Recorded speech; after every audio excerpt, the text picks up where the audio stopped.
Good evening, London. Allow me first to apologize for this emergency channel. I do, like many of you, appreciate the comforts of the everyday routine, the security of the familiar, the tranquility of repetition. Bloody hell. I enjoy them as much as any bloke.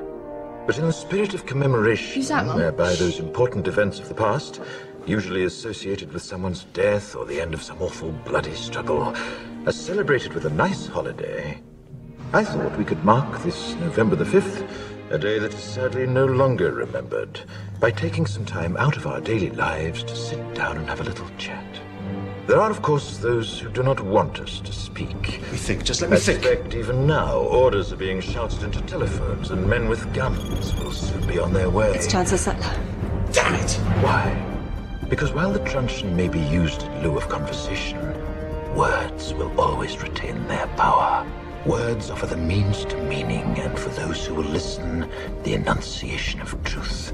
And the truth is, there is something terribly wrong with this country, isn't there? You designed it, sir. You wanted it foolproof. You told me every television in London. Cruelty and injustice, intolerance and oppression. And where once you had the freedom to object, to think and speak as you saw fit, you now have censors and systems of surveillance coercing your conformity and soliciting your submission. We need cameras. How did this happen? Who's to blame? Well, certainly there are those who are more responsible than others, and they will be held accountable. But again, truth be told, if you're looking for the guilty, you need only look into a mirror. I know why you did it. I know you were afraid. Who wouldn't be? War, terror, disease. There were a myriad of problems which conspired to corrupt your reason and rob you of your common sense. Fear got the best of you, and in your panic you turned to the now High Chancellor Adam Sutler.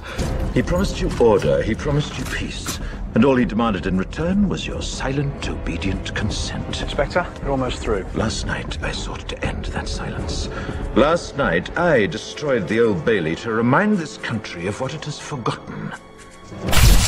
More than 400 years ago, a great citizen wished to embed the 5th of November forever in our memory. His hope was to remind the world that fairness, justice, and freedom are more than words. They are perspectives. So if you've seen nothing, if the crimes of this government remain unknown to you, then I would suggest that you allow the 5th of November to pass unmarked. But if you see what I see, if you feel as I feel, and if you would seek as I seek, then I ask you to stand beside me 1 year from tonight, outside the gates of Parliament, and together we shall give them a 5th of November that shall never, ever be forgotten.